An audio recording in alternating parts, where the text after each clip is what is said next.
the start button. It's time to talk about the Lost Mine of Phandelver, the Dungeons & Dragons starter set adventure, and we're going to talk about Nezznar the Black Spider. That is the main villain, the mastermind behind it all, the one that causes all the trouble for the players, and conceivably can make or break your game depending on how you run it. Alright, so my sound check is done. That's good. I'll just pop out that. Darren, what do you got here? I finally got notified of a stream that wasn't 30 minutes late. Oh gosh, dude, I'm sorry if that's happening. Not much I can do about it. YouTube is a little bit peculiar in that they do seem to notify people of live streams a little bit on the late side. Anyway, that's beside the point. If you're rewatching this live stream, then you'll find the start time down in the description. I will put it down there so you can get past all of the sound checky and me just prepping and setting up and giving people an opportunity to jump into the room.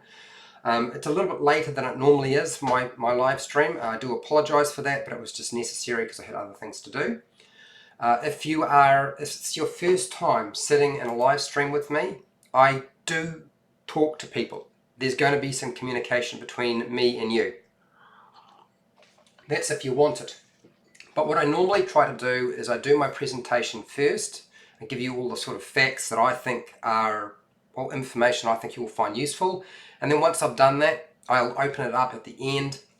So it's really a good idea, particularly because the live stream has some latency built into it, to make sure that you type in your questions and your feedback before I start doing my closing words. Okay, and usually I start off with share and like this video. So if start saying that, you need to start typing frantically. Okay, alright, so let's get into this, because that's why you're here. I rather liked this Dungeons & Dragons Mimi, a role-playing, a hobby for the whole family. Anyway. Hi, welcome to HowtoDandD. My name is Fred Wheeler, and today I want to talk about Dungeons & Dragons. And this is a Dungeons & Dragons Lost Mine of Phandelver DM guide. It's not really appropriate and suitable for players. So if you're hanging out here now and watching this live stream and you're playing the Lost Mine of Phandelver, your Dungeon Master will not be happy because there are definitely going to be spoilers in this video as I go through it. Now, Nezznar the Black Spider is the main villain. And as all villains go, you'll find that they work provided you understand the villain. And I found when I ran the Lost Mine of Phandelver that I did a pretty poor job. So why am I doing a video on explaining how to deal with Nezznar? You learn from your mistakes. Hopefully I have learned from my mistakes.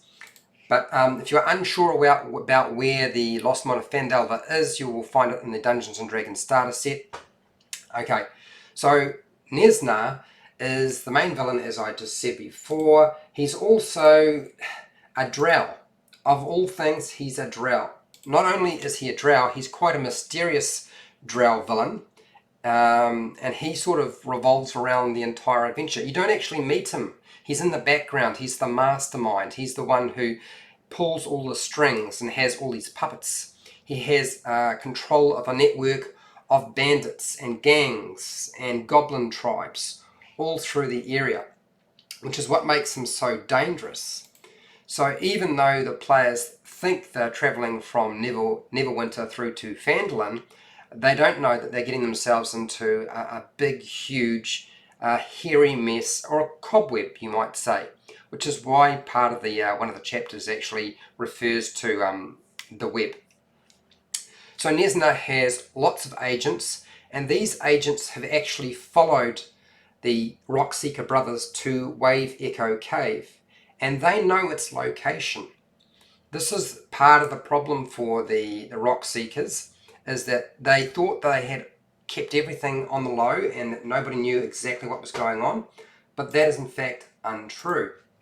And they know exactly where it is, and they have been, as the players have been doing their thing and Gundren has been doing his thing, they've been exploring and seeking out sections of the cave. Now, it's not going terribly well, but what has happened during that process is some of Gundren's brothers have been dealt with.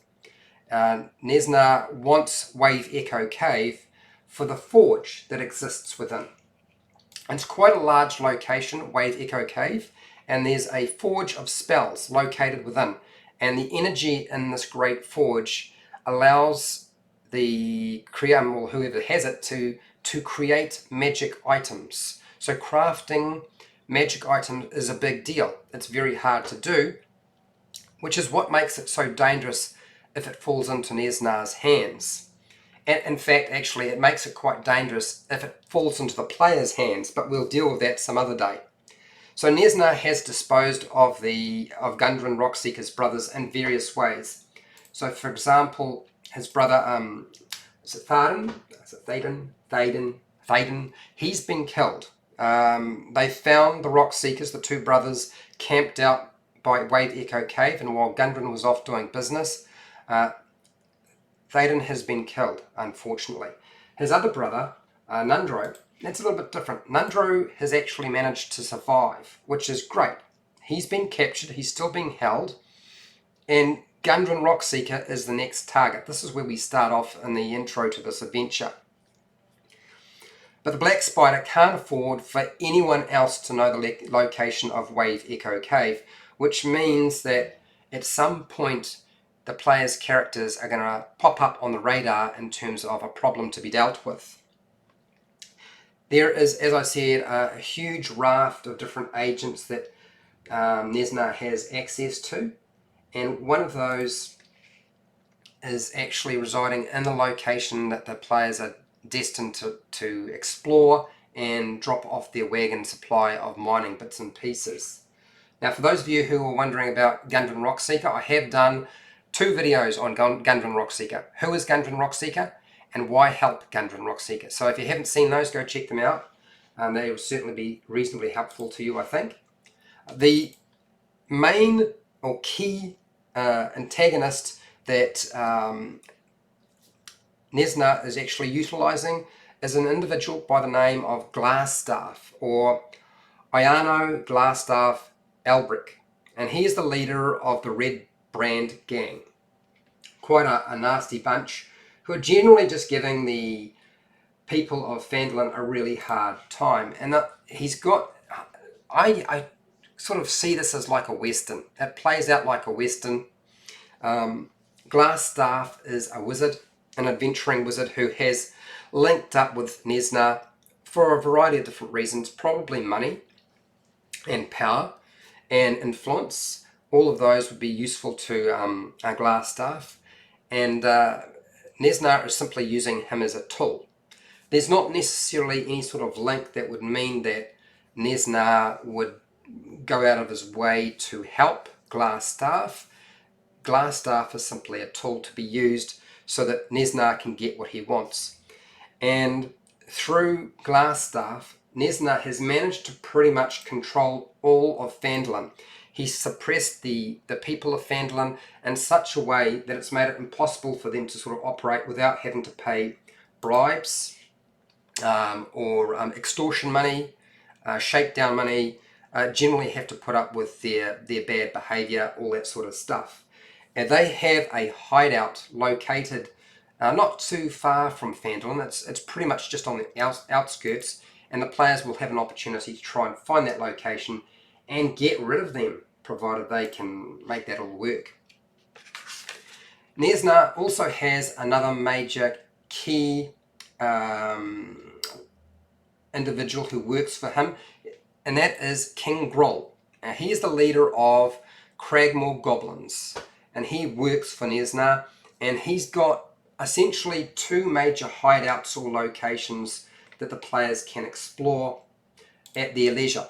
And he has an array of not just goblins, but bugbears. There's even a few orcs that are aligned with King Brawl for obvious reasons. He's tough, he's nasty, and from the picture I just showed you not so long ago, he looks more like a bugbear than he looks like a goblin, but that's beside the point. And goblins, hobgoblins, orcs, they tend to sort of all fall together into the same family. So hence, King Brawl has got a lot of power around. He's got 2 major locations that the players will explore, and these serve a really important focus. One is Cragmore hideout, which is located not too far from the road as people would travel from Neverwinter through to Phandalin. And the Cragmore goblins have managed to isolate Phandalin by ambushing merchants and supplies heading to Phandalin by road. This is all part of Neznar's plan. Cut off the location that you need to gain access to, control or kill those people who would threaten you, and he hasn't gone out of his way to kill the population of Phandalin. Nezznar hasn't done that. What he is using them as a way of controlling them, because there are still things that they can provide him that he would find useful. That's not because he's a nice guy. Nezznar is not a nice guy. So that means that most of the supplies that are travelling from anywhere to Phandalin don't usually make it, because they're being stored in the Cragmore hideout cave location. They also have another hideout, which is where King Brawl can be found, and you will eventually find Gundren Rockseeker there, and that is Cragmore Castle. And that is absolutely packed with goblins, whether it be goblins, hobgoblins, bugbears, and there's even some orcs who make sort of travel back and forth from the castle and do a bit of patrolling or scouting or just generally raiding. That's what orcs generally do, right? They don't play a huge part in the adventure, but certainly there is. So this means he's not only is Nezznar controlling Phandalin, he's controlling all of the areas around Phandalin. Not everybody in that location is working for Nezznar. So somebody like the Green Dragon, Venomfang, no, Venomfang doesn't work for anybody. He's just his own person, okay? He'll do what he sees fit. And somebody like Mormisk, the Wraith in Wave Echo Cave, he's not interested in Nezznar in the slightest. In fact, they're gonna be at loggerheads with each other because they have cross purposes. There's also another factor built into this, and that is that Nezznar has a spy network. It's very hard for anybody to do anything without Nezznar finding out about it. And this is because he has a couple of doppelgangers that he has hired. These doppelgangers have infiltrated different locations, not necessarily into Phandalin itself, but you could use them like that if you wanted.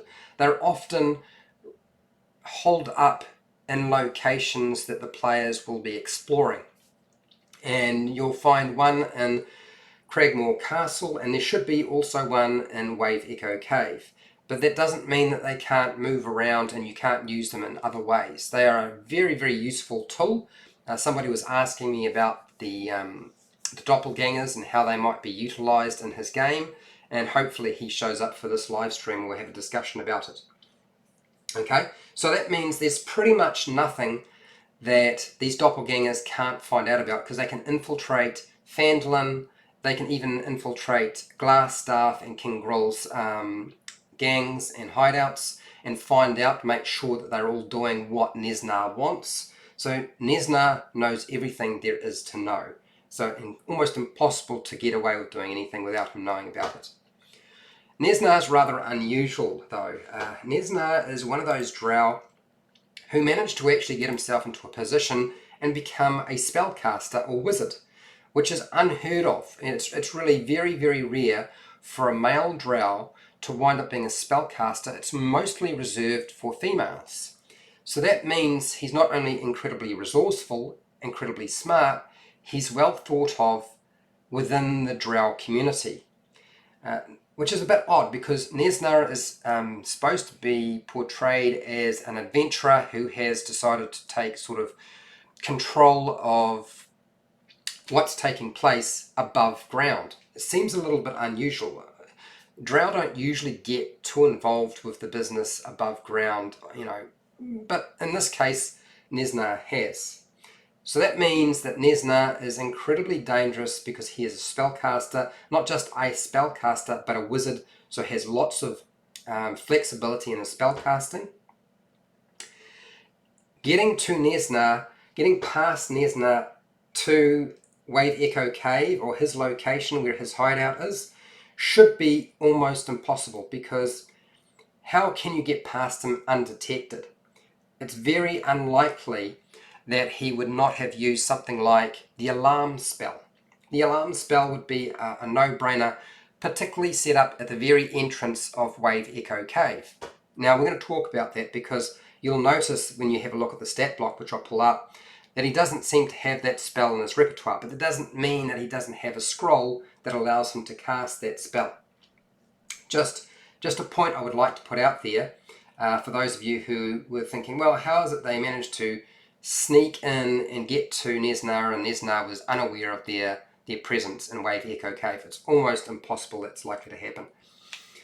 There's a whole lot of information on pages 49 and 50 about Nezznar, how to roleplay him, what the minions are that you would use for Nezznar. It's basically giant spiders. My problem with this is when I ran this, I made the mistake of running it like a conventional Dungeons and Dragons adventure, where, you know, the players finally get to defeat the bad guy. And actually, I think that was a mistake. The mistake is thinking that Nezznar isn't going to escape or get the drop on the players, because there should be a way to make it much more difficult. Even if he hasn't cast something like alarm at the entrance to that cave, there should be some sort of alarm system set in place to notify people of what's going on. Nezznar doesn't have total control of Wave Echo Cave. Even though he's there is a particular individual by the name of Mormisk the Wraith. He protects Wave Echo Cave, and they are at loggerheads, okay? Mormisk controls the undead there, and Nezznar is using his forces to try to battle his way through the undead, and there's still quite a few there. So it's actually made it quite difficult for him to gain control of Wave Echo Cave. He hasn't. He's only got control of parts of it, and the majority of it is controlled by Mormisk. So there is an antagonist towards Nezznar. So Nezznar does not like Mormisk, and Mormisk does not like Nezznar. They know that they both exist, but there is actually a war taking place between the two. It says in the adventure that Nezznar would be curious about the characters, but will only quiz them. Well, see, this is what I have an issue with. When you say, okay, he's curious, but he wouldn't kill them, as soon as the players realize they have come up against the big baddie, which they have, they will. He'll be there. What are they going to do? They're going to try to polish him off. They're going to take him out. They're going to find some way to hurt him as bad as they possibly can. I totally get that. That makes complete sense to me. What doesn't make any sense is the way that they have structured it, because if you have a look at here, it says here, he'll quiz the characters at length regarding their identities and allegiances. Well, that's only going to be possible if Nezznar has the drop on them, or the players allow him time to do a monologue. I don't know that many players are going to allow the baddie to have a monologue before they have a fight, which is probably what's going to happen. It also says that he admits to everything that's been taking place that he's done. He admits that he's the Black Spider. He admits to having control over the Red Brands and the Cragmore Goblins. But this is where I just don't understand why they have structured it this way. They say that he will surrender or propose cooperation to get rid of the monsters that are impeding his exploration of the Wave Echo Cave to get to the Forge of Spells, but then he will turn on them, so he can't be trusted. But I feel like there has to be a fight first for him to have the upper hand before a conversation like this would take place. What I'm thinking of is James Bond and Goldfinger, where Goldfinger has James Bond strapped to a table, has the laser pointed at his groin, and it's working its way slowly towards his precious jewels. And he's asked him a whole lot of questions, and in fact, Goldfinger doesn't actually ask that many questions. If anything, he has him in his power, under his control, and he could. I believe the words from Goldfinger is, "No, I don't expect you to talk, I expect you to die." And I would imagine that Nezznar could be played like this. Now, if you're going to go the way of, I want to have a conversation between Nezznar and the players work out, I would go with, hit them with Nezznar, use the darkness, he has the ability to cast darkness, and those giant spiders. And get the giant spiders to web them up, because the chances are they won't be able to see in magical darkness. Whether they have dark vision or not, that's a huge disadvantage. The spiders will have the drop. They can web them all up from above. Once they're all tied up and confined or restrained, then they can move in and whittle them down. And the spiders don't need to kill them. With the final bite that they make, they can simply have them fall unconscious. That'll obviously be the instructions that Nezznar gives. Once they're all tied up and at his mercy and that all their gear has been removed, then it makes a lot more sense to allow them a chance to have a conversation with Nezznar when they don't have the power anymore. Otherwise, you're never going to get to that conversation. It wouldn't work. I just don't see any point in it whatsoever, because it'll never happen. I know my players would just go straight for him and take him out, and that'd be it. End of story. No more Nezznar. So let's look at Neznar's stat block, because Neznar's stat block it's not hugely complicated for a spellcaster, but it's complicated enough that it needs to be broken down a little bit, right? So here's a close-up view of the top section. Nezznar, so he's challenge rating 2. He has an armor class of 11, but 14 with his mage armor. Don't forget, he will have cast mage armor at the beginning of the day. He should not be entering any kind of combat without it. I would change out some of the spells if you feel you need to, but honestly, as I said, something like Alarm can just be a scroll, or he can use some other means to actually alarm the front of Wave Echo Cave or other locations within Wave Echo Cave to notify him if somebody gets past his spy network. He doesn't have a high strength, but his redeeming feature is obviously his high intelligence. Remember, Nezznar shouldn't be faced with just on his own. You should be facing Nezznar in the final battle in a situation where he has allies and minions. And you don't need to just have the giant spiders. You can pull some of his forces from other locations within the cave to his final point where they will meet the characters. He can set up an ambush, pick a location that will work the best for you, and so that you have the upper hand. It should not be an easy fight, not in the slightest. The numbers are all just numbers. Remember, his dark vision of 120 feet means that even in darkness, if he casts darkness, he would be affected by that. If you've got somebody like a Warlock, it's going to be a little bit different, particularly if they have a particular feature which allows them to see in magical darkness.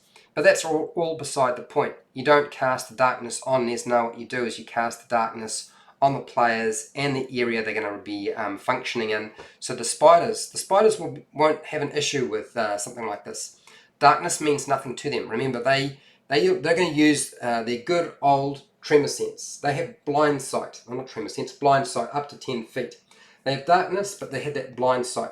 And if you put enough webbing in the room on the ground, they can feel the vibrations through the webbing to give them an idea of what's going on, which is what the web sense is all about. So while in contact with webs, the webs know the exact location of other creatures that they come in contact with. So make sure you have had your spiders lay out a web within the room. When the players enter that room, you drop darkness down and they can then get to them and deal with them pretty efficiently. Whether that be webbing them up or biting them, it doesn't matter. And they should be getting in all their attacks pretty efficiently. And the players shouldn't really be getting anywhere. Sorry about this. I just need a drink of water. Okay, he has a staff. This spider staff is... pardon me. Forget about that spider staff. It's a joke. Just don't even bother. It's wasting your time. Use the spells. I wouldn't go for invisibility unless you're having to flee. If Nezznar needs to escape, then use invisibility. Because remember, invisibility doesn't stay up indefinitely. It'll come down eventually. And your absolute, the best thing you can do is use that darkness. Magic Missile and Shield are all very well, but truthfully I don't think that a battle with Nezznar is going to go well, so try to use the minions to do all the work to get the players into a bad situation. That's my advice on how to play Nezznar, essentially. I suppose I could say more, but we're going to open it up, so if you found this video helpful or informative, please share and like the video. If you're not subscribed to my channel, please consider subscribing to see more videos like this. Hit the bell button to be notified when I go live and when I publish new videos. If you want to support my channel, you supported my channel by watching this video, and I really do appreciate it. Thank you very much. That was really helpful. If you want to continue to support me, watch more of my videos. I don't do Patreon, but down in the description you'll find affiliate links to the book depository and Amazon, where you can buy stuff online. I get a small commission. You pay exactly the same price as normal. Just go through the link and then buy whatever you like. You don't have to buy the thing I've linked to, just go through the link. And start popping in those questions and that feedback in the chat box now while I'm still here. Otherwise, if you're not part of the live stream, then I would suggest typing in your questions into the comments section or your feedback. Have I left something out? It's quite possible that I have. I had a discussion with one of my friends about this particular situation scenario. He played it out. It worked really well. So even though I didn't get a chance to test it myself, one of my friends who's a dungeon master did, and it worked very, very nicely. And he told me he had quite a lot of fun. And he had discussed it with me, his plans with Nezznar and the party, and it worked like a dream. So yes, comments, and otherwise, till next time, keep rolling those 20s.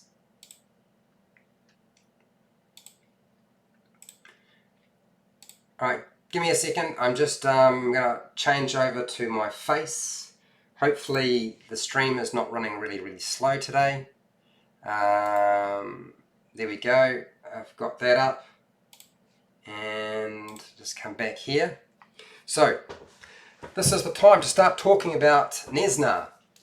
Alright, what have we got here? Darren, great ideas, thank you. I really like hearing what you had to say on Nezznar.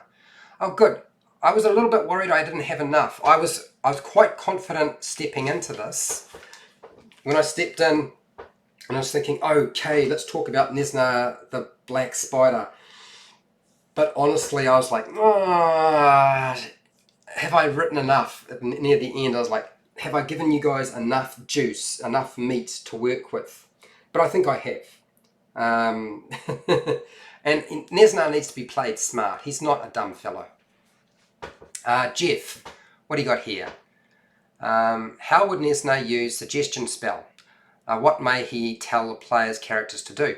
Do you know, I think the suggestion spell works best once the players have been subdued, tied up, and they're at his mercy. Because the suggestion spell in the middle of combat, I've found, has been less than useful.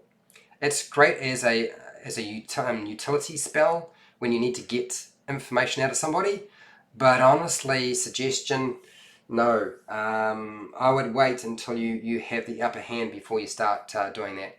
I mean, whether you get them to pry, because Nezznar wants information out of them. The book, the adventure, does talk about the fact that he is curious about them, and he's all about collecting information. And these individuals are the only ones who have essentially, sorry, I'm pointing my face at the screen rather than the camera, which is ridiculous, right? Because no eye contact, you just see the head and the hat. The whole point is that he collects information so that he has a better understanding of what's going on. So that's how I would play it. That's my personal view anyway. Nick, what do you got here? How would you utilize Nezznar using suggestion? We've already done that. Alright, so does that cover the question, Nick and Jeff? Are you sort of satisfied? I think that suggestion would be utilized more to gather information, although you could use it to just humiliate the players and make them feel powerless, which hopefully they already are. Even if you might not even get to that point, you might find that Nezznar has to run away. You know, players at level 4 and 5, which they probably will be, even with that situation with darkness, a webbed room, giant spiders and other minions, are probably going to make a meal of the players if they're unexperienced, but if they're experienced, they'll probably deal with it fine. Nick's having a good old laugh. Okay, good. The book mentions that there are 2 bugbears talking with him if the party gets there, unnoticed, but doesn't mention them if they are aware of them. So this is my point. How would they ever get to Nezznar unnoticed? Put alarm down on the front of the cave. So I would honestly just keep the bugbears myself. Remember, bugbears aren't going to function well in darkness, but they certainly make a great guard. Even if the players manage to get past the spiders, the bugbears can slow down the players' characters while Nezznar escapes. Remember, Nezznar is an elf. He's a drow. He lives a long time. He's got plenty of time. He doesn't have to win the day today. He can do that later on. Nick. Yeah, absolutely. Include the bugbears. In fact, my friend, I want to, Mike's probably watching this.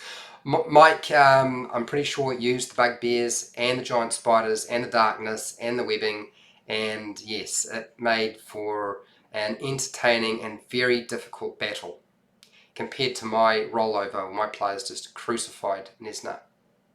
So definitely use the bugbears. That's my suggestion to you. Alright, okay, Nick, have you had Nezznar try to get their players to deal with the undead? No, I've run through the adventure a couple of times, but never had the players actually deal with the undead. And remember, even if Nezznar decided to do that, he would probably make sure they were restrained first, and then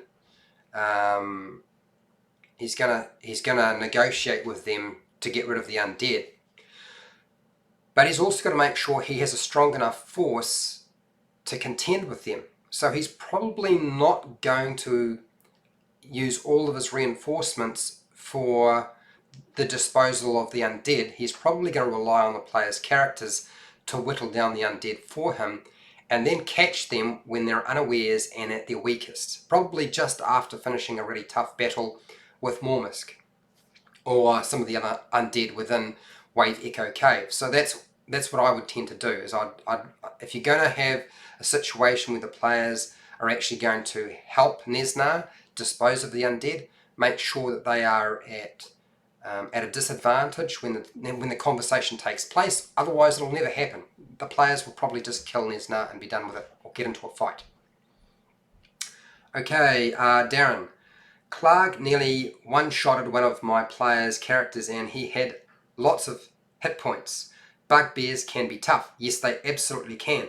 At level 4 and 5, it should be a tough battle. You know, when you are dealing with Clark, they were probably only level 1. If you move things around a little bit, maybe level 2. But chances are they were only level 1 rather than level 2. Clark is only difficult when you're playing at low level. Does that make sense? I mean, I think it does. They're rough, they're hairy, they've got maces, they're bigger than most goblins, but still, you know, essentially, bugbears make a great bunch of guards for Nezznar. So keep them, make sure they're around, don't let them disappear or be forgotten about. Okay, any more questions before I head off for today? Alright, so as of what's happening for tomorrow. So tomorrow is my painting day. That's the day where I basically have a rest from doing videos and I just paint stuff. And I've decided I was going to paint, I've got these treasure piles from deep cuts and I thought I would paint them. I just thought it would be a nice change. It's nice and simple, easy for me. I'm glad that you agree, Darren. I think bugbears, yep, great. So I covered that base. Good, excellent. So my plan is to paint those treasure piles tomorrow and you can hang out. I will talk Dungeons and Dragons as I always do. It'll be about an hour long. The next video on the Lost Mine of Phandelver series will be where to go from here. So basically, what adventure do you run after the Lost Mine of Phandelver? Now, I have talked briefly that I feel like there isn't one that's very suitable, but that's not a good enough answer. I know people want an answer which will actually get them past the Lost Mine of Phandelver and onto the next one. Okay, so that will be the video topic for next week at about roughly the same time as today. I would imagine it might be 12, it might be 1, it'll just depend. Okay, alright, I think we've covered everything, and you guys all have a great day. Look after yourself, make sure, get enough sleep, enough to eat. Enjoy your week, and I will see you tomorrow for painting if you feel inclined to join me.